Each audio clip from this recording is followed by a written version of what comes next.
So actually, it just stopped recording. So let me go over this again.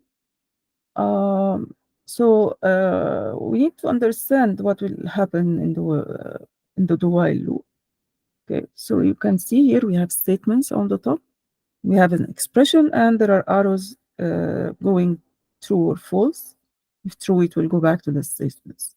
So here, the code inside the body or the body of the program executes first, and then the control goes to check the condition after the do while.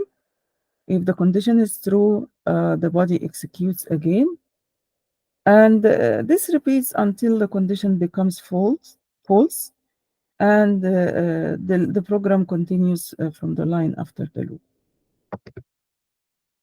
So do while loop body is guaranteed to run at least once, no matter how the condition starts. So this is suitable when you need to repeat an action first before checking the condition. So execution continues as long as the expression is true and stops repetition when expression becomes false.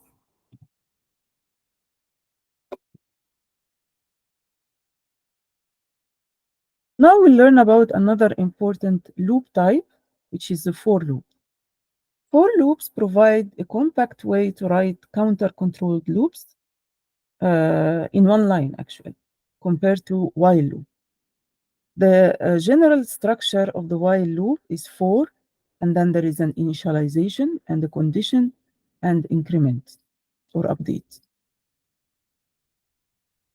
For the initialization, this sets up the initial state before the loop begins, and the condition, it is checked before each iteration to determine if the loop should continue, and then the update, it modifies the loop variables at the end of each iteration.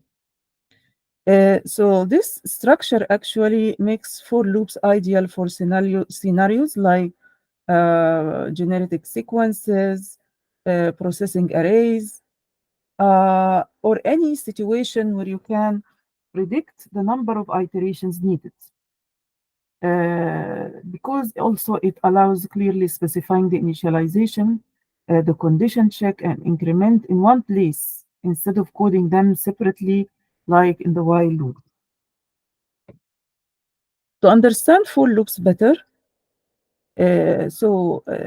just going again about what I have already discussed, initialization. So I said this happens once before the loop starts.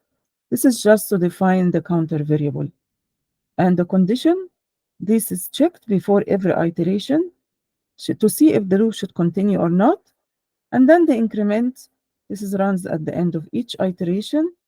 And this is mostly to update the counter.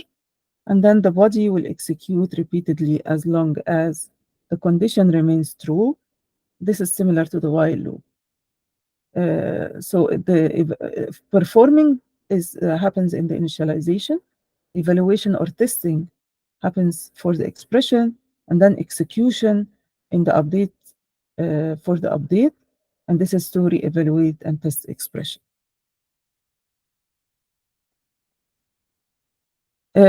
So here there is a simple program using a for loop to print numbers from 1 to 5. So it initializes the counter variable count to 1, and then the condition check that the counter should be less than or equal to 5. And inside each iteration, it prints the value of count and then increments the count by 1 using count plus plus.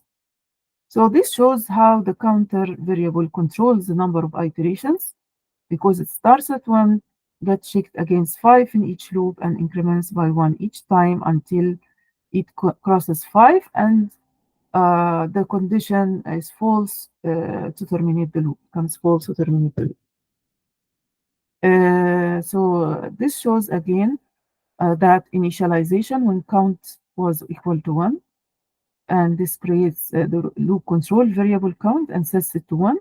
And then I have the condition, which is count less than or equal 5.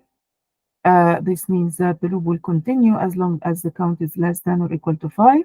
and then update count plus plus. This increments the count by 1 after each iteration. And this loop actually will print hello 5 times because in the first iteration count is equal to 1, so prints hello.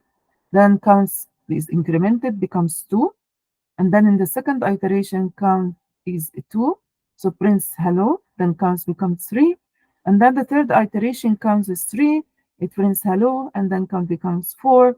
And then the fourth iteration count is 4, and then it prints hello, then count becomes 5. And then the fifth iteration count is 5, it prints hello, then count becomes 6. And then the loop will terminate because count 6 is now greater than 5.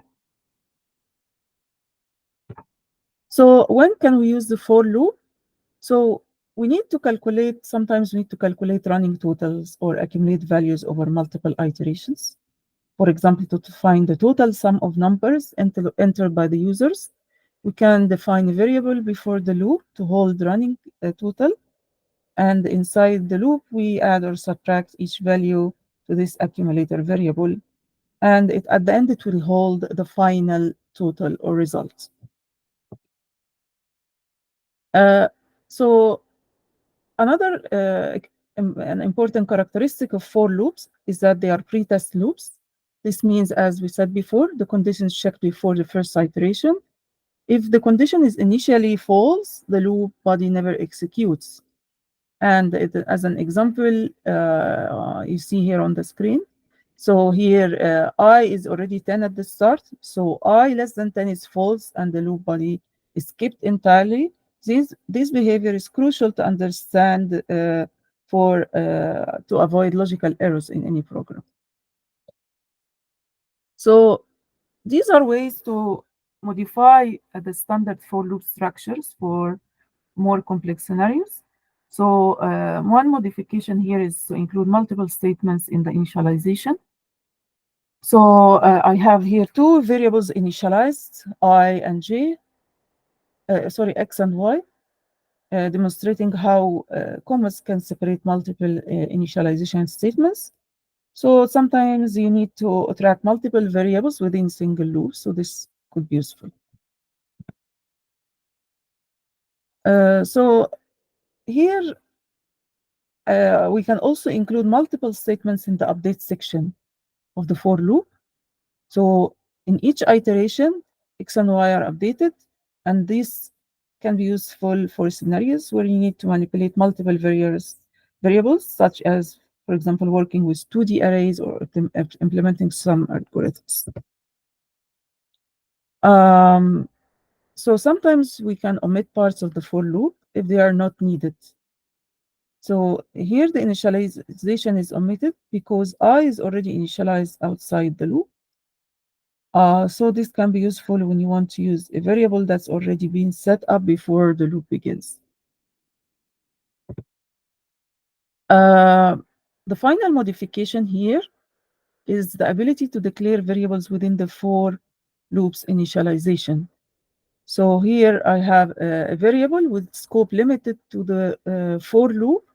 So it's useful for keeping variables encapsulated within the loop. Yeah.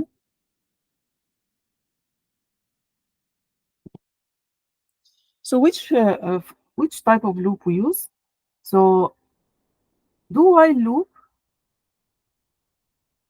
and for each, they both have their own suitable uses based on the logical flow needed. A while loop is best when the iteration count is dynamic or condition driven. A for loop is suitable for index access or where the count is predetermined.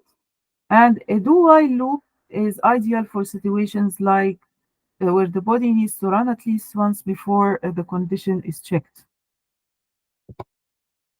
The break and continue statements provide controlled ways to alter a loop's normal execution. So for break is useful to immediately exit the entire current loop blocks, keeping the remaining iterations. This could help, for example, terminate unnecessary nested set of loops once the target value is found. Continue skips just the current iteration and continues to the next one, keeping the loop active and both actually should be used with care since they affect readability.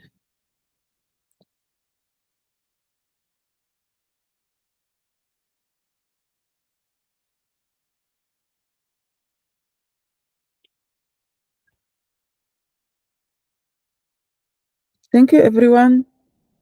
Uh, I really enjoyed giving this lesson and follow for more lessons.